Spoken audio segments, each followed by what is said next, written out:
1, right? Now, if the damping ratio is very low, then what will happen to the settling time?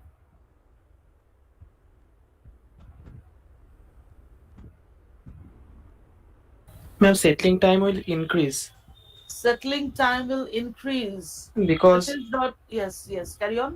madam, settling time constant will be very high because it is Second 1 by order zeta system omega. second order system time constant কোথায় আসবে? We are discussing second Uh, order system. yes ma'am, second order underdamp system যদি হয় সেখানে madam তো settling টাইমের ক্ষেত্রে তো আমরা জানি 4/টাউ আসবে সেটলিং টাইমটা, তো সেখানে তো 4 টাউ এর ভ্যালু তো by জিটা। 4 for a particular band, this is not 4 by tau. The settling time is for a particular band. For a particular band, the settling time TS is 4 by zeta omega n. Yes ma'am, Uh, tau is equal to zeta omega n for second order don't aunderdam use system. don't use this term tau. Time constant is generally used for first order system. So Okay, zeta I'm omega sorry n, ma'am. zeta is the damping ratio and omega n is the natural frequency. Yes, the settling time will certainly increase. And before, so that is not a desirable feature, right? Yes ma'am. Do you agree?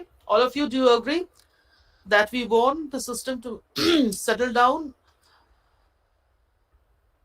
as quickly as possible? And before settling down, the system will exhibit many damped oscillations, isn't it?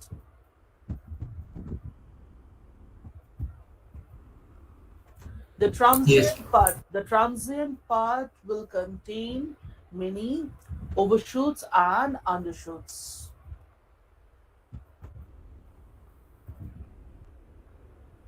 Can you recall? Yes, ma'am. So the system performance is not at all satisfactory. So in that case, we'll have to increase the damping ratio of the system by some means, right? Which is known as, this is one example of performance enhancement. So if we find that the performance again of a stable system is not up to the mark, then we'll have to go for performance enhancement. Now, one more thing in this particular, since I've used the term the transient part, so in this particular course, as well as in system theory, always we are actually concerned about the dynamic system. Our focus is on dynamic system, not on static system. So, what is the definition of a dynamic system?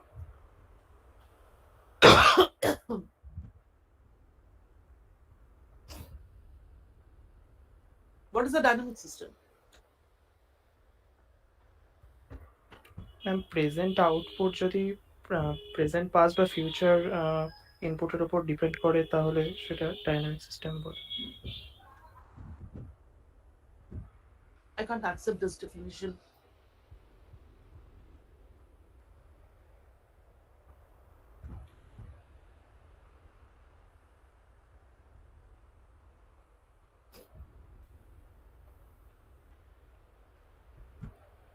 Already, I've said that there will be a transient part.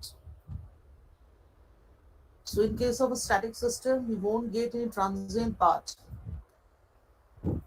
Please, please go through these definitions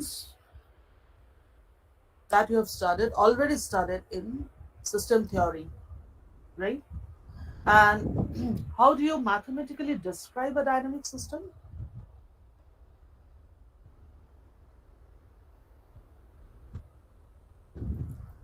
How would you mathematically describe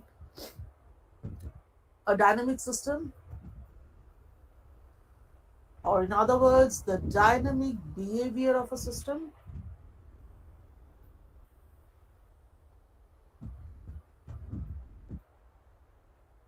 ma'am, differential ইকুয়েশনের সাহায্যে। Do you have any doubt? Is it Sorry. your answer, or Yes ma'am, I think so. you think so? You're not sure. So to be precise, a dynamic system or dynamic behavior of a system is mathematically represented with the help of integral differential equations. Clear? And since we are discussing or considering only linear time invariant system in this particular course, hence another mathematical description could be the transfer function of the system. Do you agree?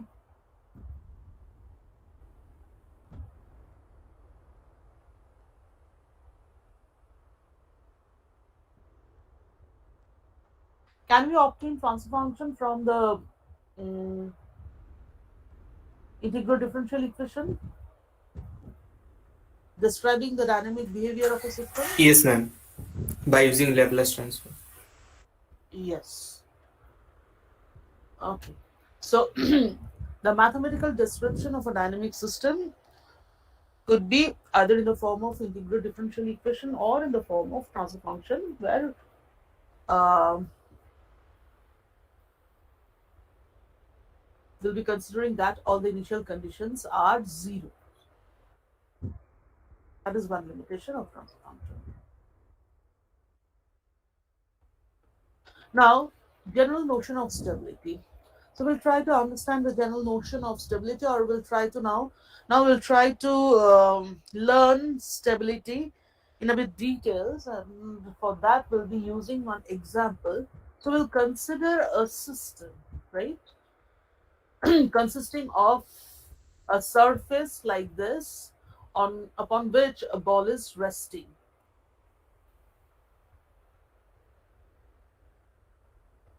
So this is our system.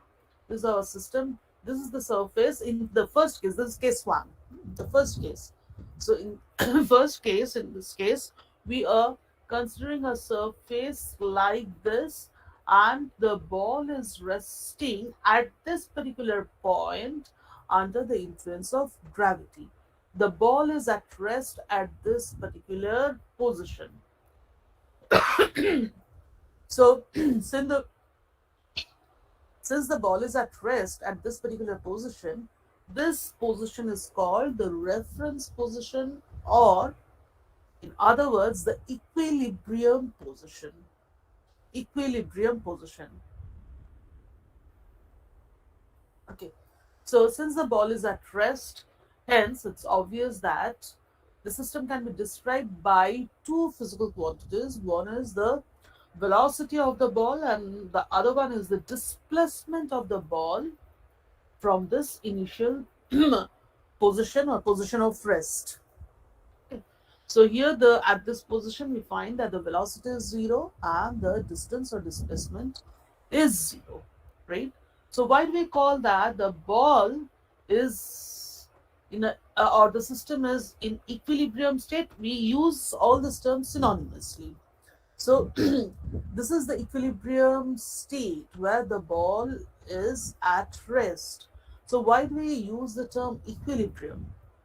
Because um, if you don't part up the system, if you don't part up the system by any means, the ball will rest at this particular position for all time t greater than zero.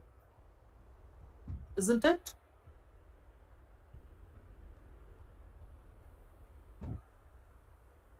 Is it clear, or do I have to repeat? Yes, ma'am. It is clear. Right? Now, this point can be called an equilibrium point because, as I said, if I don't disturb the system will remain at this particular state for all time t greater than zero. But if I place the ball at this particular position, what will happen?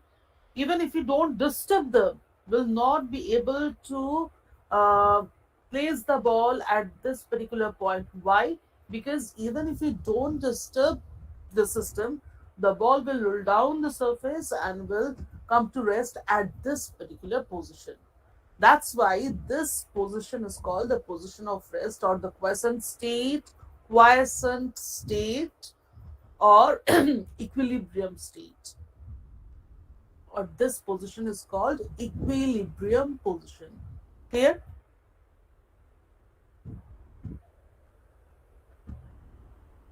Yes, ma'am.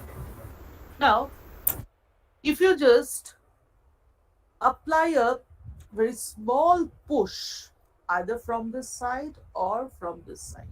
So what we are trying to do, we are trying to inject some disturbing force on this particular system, on this particular system, to part of this particular system, right? So for that, we are applying a push, a gentle push. That means we are applying a disturbing force, and after a while, we are withdrawing the disturbing force. We are removing the disturbing force from the system. Is it clear? Not that we are continuously pushing the ball for a period of time. It's not the case. Just a small push and then just leave the ball. That means we are applying a disturbing force for a small amount of time and then we are removing the disturbing force. Is this clear? Absolutely clear?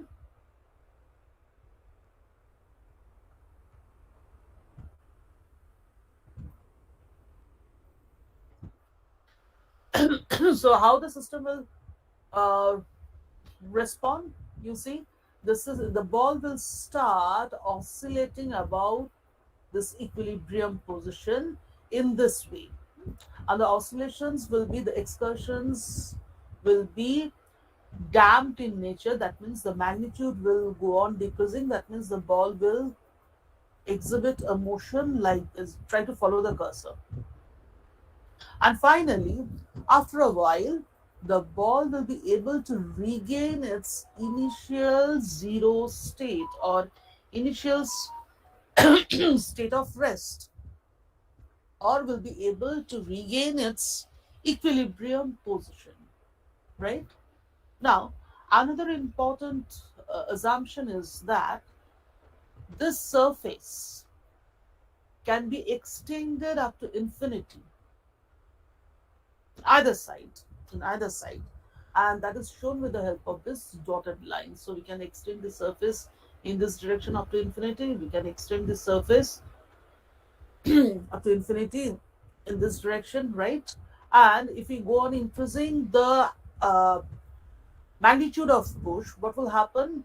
The first magnitude of excursion will be larger and larger and larger, but whatever be the magnitude of the disturbing force, the ball will always execute this kind of motion and finally will come to rest, or will be able, the system will be, in general, we can say that the system will be able to regain its initial condition of motion, or it will be able to regain its equilibrium state. Is it clear?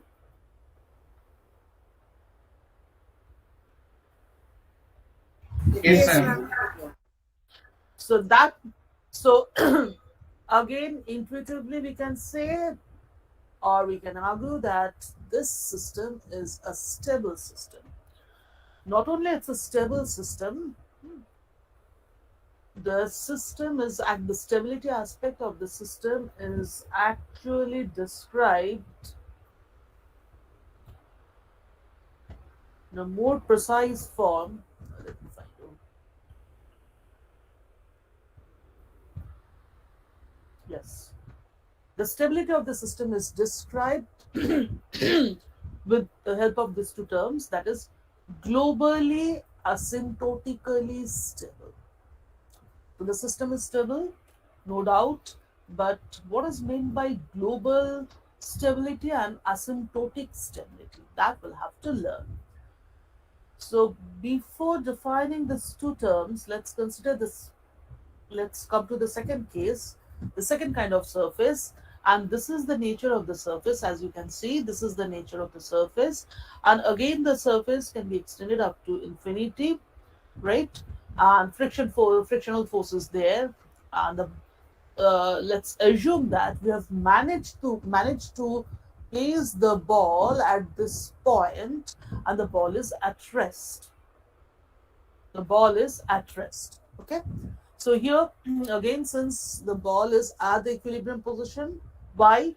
Why this state is the equilibrium state? Because if you don't disturb the ball, if you don't disturb the system in general, then the ball will remain at that particular position for all future time, right? So at this position again, the velocity is zero and the displacement is zero. Now, the difference between case one and case two is if we just give a mild push either in this direction or in this direction, what will happen? The ball will roll down the surfaces either in this direction or in this direction, right? And the ball will never be able to regain its equilibrium state or its initial state or its quiescent state, isn't it? Yes, ma'am. So that means this system is an unstable system, simply an unstable system. So the system is an unstable one.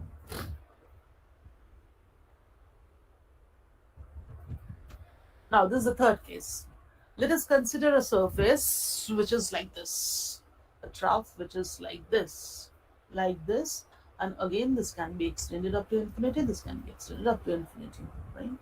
Now, we have placed the ball at this particular position, and from the previous discussion, it's clear that this is the equilibrium position of the system, where the velocity is zero and the displacement about this or from this equilibrium position is zero, right? Now, the case is similar to the first case if the disturbing force is limited or the magnitude of the disturbing force is constrained or is limited in a sense, and the because of that disturbing force the ball will execute a motion and the ball will remain confined within this region. You get my point? Yes, ma'am. Right? So, if the motion of the ball is limited, is constrained within this region marked by these two lines, then the system will behave like the system presented in case 1, as case 1, right? So, the system will be stable. System can be defined as a stable one, right? But its stability is actually limited in a sense. Why? Because the system will remain stable within this region only. Hence, and okay, now if the disturbing force is large enough, then even after removing the disturbing force, what might happen? What could be the other case? The ball can cross this particular point or cross this particular point in this direction. And if the ball crosses either of these two regions, then what will happen? The ball will again roll down the surface, right? So it will be like the case presented in as or presented as case 2, right? So under that particular situation, the system will be unstable because the ball will never be able to regain its initial state of motion, right? So the stability of the system in this case is limited in nature. That's why the system will be described as locally stable. You get my point? And to distinguish the Yes, ma'am. stability of this particular system, we use the term global. There is no restriction. Whatever be the magnitude of the disturbing force, the system will remain stable. So that's why the stability of the system is described as globally, or we can describe the stability of this particular system as globally stable. So we are left with the term asymptotically stable. So now it's written over here, locally asymptotically stable.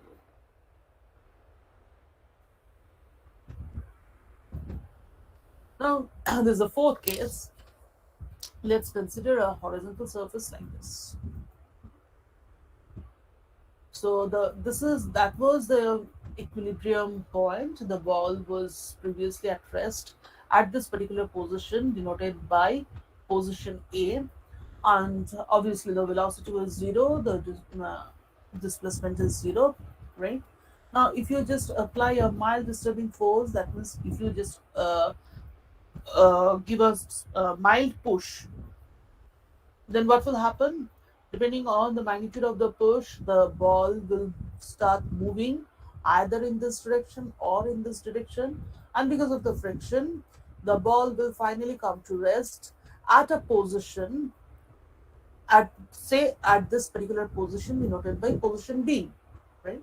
Now the interesting thing is, at this particular position, you see one physical quantity, that is velocity. Velocity is zero, since again the ball is at rest, but this position is not same as this particular position, right? So the ball couldn't regain its initial position or initial equilibrium position, right? And the displacement is not zero in this case, right? So though the ball is at rest, so we can't say that the system is not stable. Okay? So the system is stable, but what is the difference between this particular case and the case presented in this particular example where the system was locally stable, and the case presented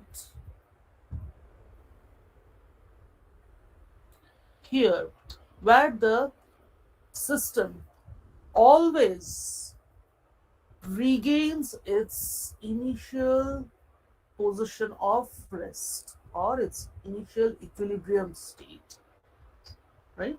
So the difference is, in this case the ball cannot regain its initial position of rest.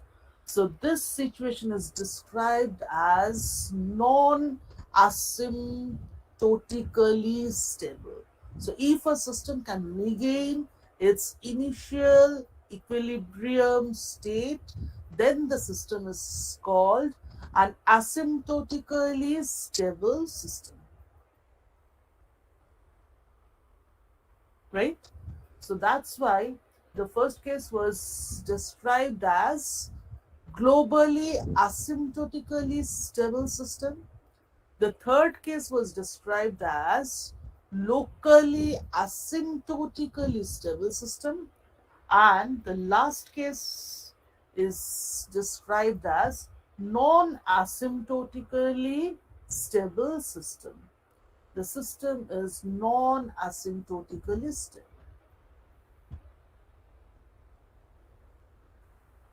So do you have any question?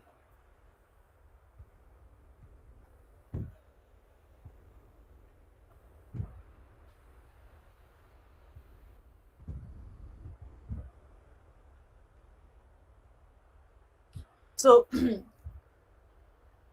now we'll try to describe this notion of stability or concept of stability uh, mathematically. So mathematical definition of stability is very much required, right? So we can describe the behavior of a system physically as well as, and after that we'll have to convert that physical description into a mathematical one. So let's consider a linear time invariant system, LTI system, which is either in a quiescent state, that means zero motion state, or it can exhibit some dynamic behavior if we impress an input signal on the system. That means if we impress a force on that particular system, then the system, a dynamic system, will always exhibit some dynamic behavior, right? So let's assume that the initial dynamic behavior of the system, or in other words, the output response, simply the output response for an impressed force, the initial output response of the system is C0t. It's denoted by C0t, right? Next, let's assume that we are applying some disturbing force. This impressed force is really required. This is the input signal, input force. Now, in addition to that, suppose now we are perturbing the system and we are applying a disturbing force on it. And the nature of the disturbing force is obviously bounded, and the disturbing force has been denoted, has been rather portrayed in this particular diagram, where you can see this is dt. dt is the disturbing force. Can you see this one, dt? dt is the disturbing force, right? And we are applying the disturbing force at time t is equal to minus t1, where t1 greater than 0. T1 itself is positive, that means minus T1, that means we're applying the force before this time T is equal to 0, which is our reference time, right? And we are applying the disturbing force at this particular point, and we are removing the disturbing force at time T equal to 0. So this is the nature of the disturbing force, dt versus t. Is it clear? Yes, ma'am. Okay. So, since we have applied the disturbing force, hence from time t equal to 0 plus and onwards, the output response of the system will not be the same as C0t, because C0t was the response of the system because of the impressed force only, right?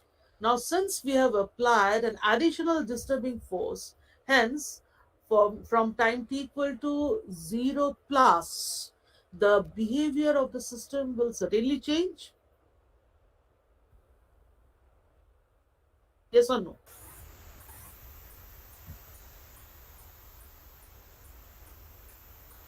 Ma'am, can you repeat this question? Ma'am, can you repeat? Yes. So before applying the disturbing force, only for the input signal or impressed force, we are assuming that the response of the system is C0t. C0t. Is it clear? Yes, ma'am. Now, since we're applying a disturbing force, right? So from this point onwards, that means from time t equal to 0 plus and onwards, the response of the system will not be same as C0t, because now additionally we have perturbed the system with the help of a disturbing force, Yes, ma'am. right? So it's expected that the system behavior will change from C0t from this time t equal to 0 plus, okay? And let's assume that the response of the system, because of this disturbing force only, is denoted by CDT. Hello ma'am, Yes. বলছিলাম ma'am হচ্ছে ওই যে minus T1 থেকে 0 টাইমের মধ্যে ওই সিস্টেমের হচ্ছে আউটপুটটা কি হচ্ছে ওই চেঞ্জ হবে না কোনো রকম? কোনখানে? ওই ওই ম্যাডাম হচ্ছে যে মাইনাস T1 থেকে 0-র মধ্যে ওই যখন ম্যাডাম যে ডিস্টার্বিং ওই ফোর্সটা ডিস্টার্বিং লাগছে। ফোর্সটা, হ্যাঁ, ডিস্টার্বিং ফোর্সটা দিয়ে তুমি উইথড্র করে তুমি সিস্টেম রেসপন্সটা দিচ্ছ। ওকে ওকে ম্যাম। ঠিক আছে, ওকে। তাই জন্যই বলছি যে আমাদের আমরা অবজারভেশন শুরু করছি। We are observing the output response of the system from time t0 plus.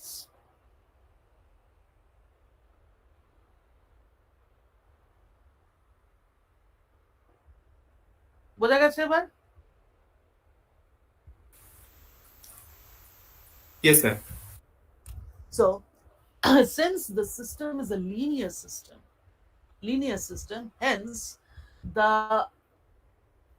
actual response of the system from time t0 plus can be denoted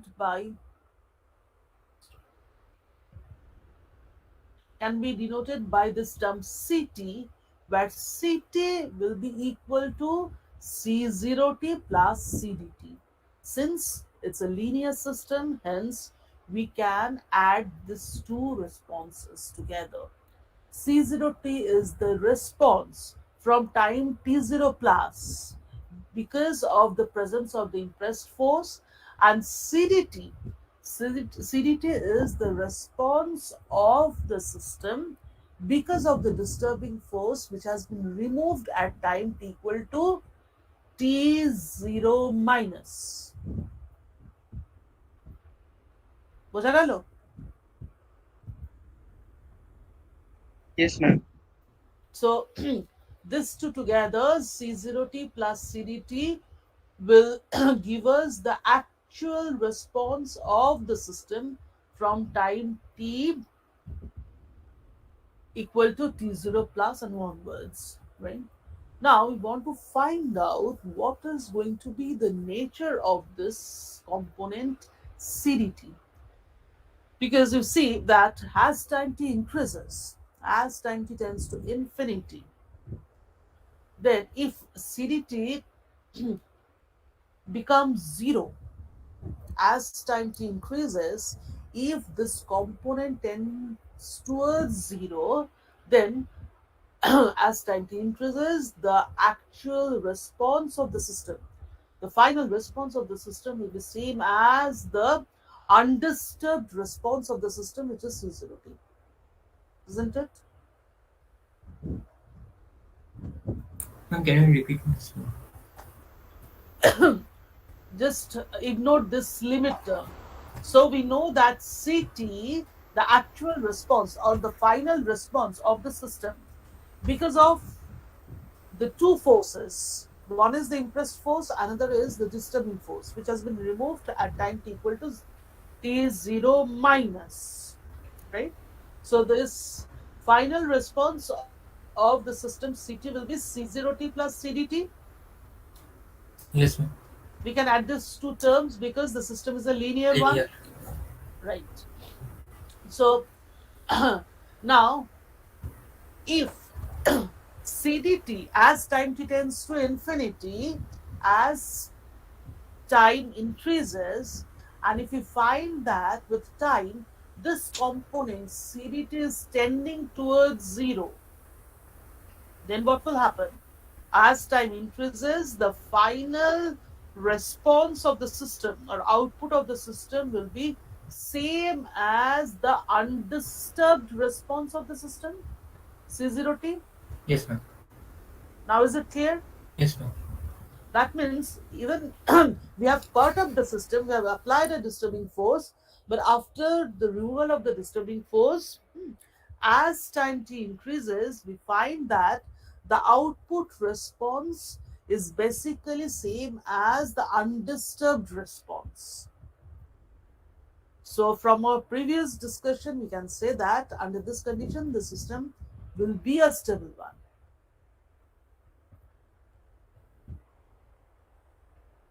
Okay, I'll come to that later on. So what we want to find out that what happens to Ct as time t tends to infinity. That means what happens to these two terms is 0t plus CDT as t tends to infinity, right? So after side transposition, we can write this particular equation, that is limit t tends to infinity CDT, and CDT is equal to limit t tends to infinity CT minus C0T. Have you understood this equation? Yes, ma'am. So we want to find out what is going to happen to this particular term or to this particular term. So that's why I have put these two question marks.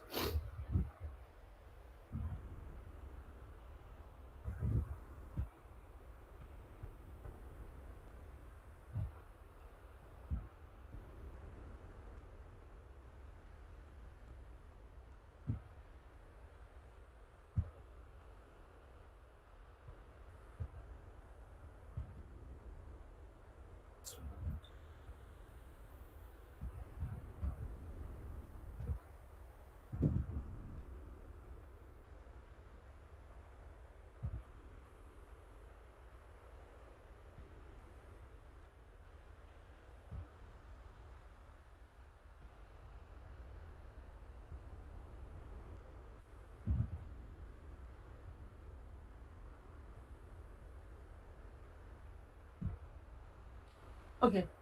So far is this clear? Yes, ma'am. So we are posing a question and we are trying to find out the answer to this question, that is what happens to this particular term CDT as time tends to infinity, right? And if we find the answer to this question, then we'll find the answer to the stability of or condition of stability of a system, right? So this part we'll discuss in the next class. So what we have discussed in this particular class, if you have any query, any doubt, any question, feel free to ask.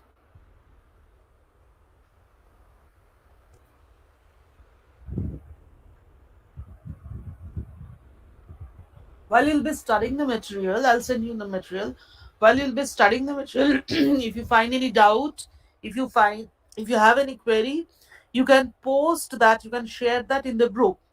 And one more thing, the WhatsApp group that we have formed, remember that particular group is dedicated for this particular course and for this particular part, linear control system part 2.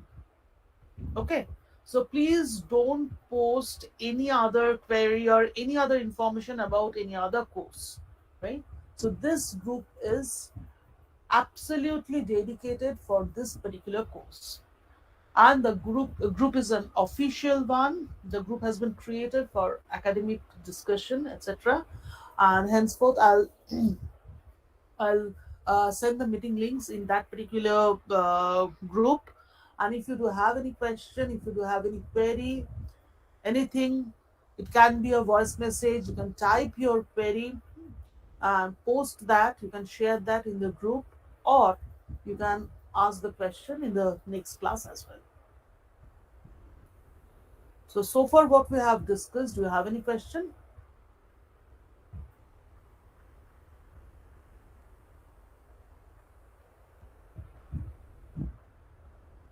Any doubt?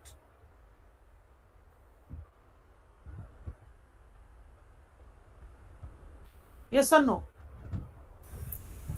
No, ma'am. So if you don't have any doubt, then can I end this session? Can I stop sharing?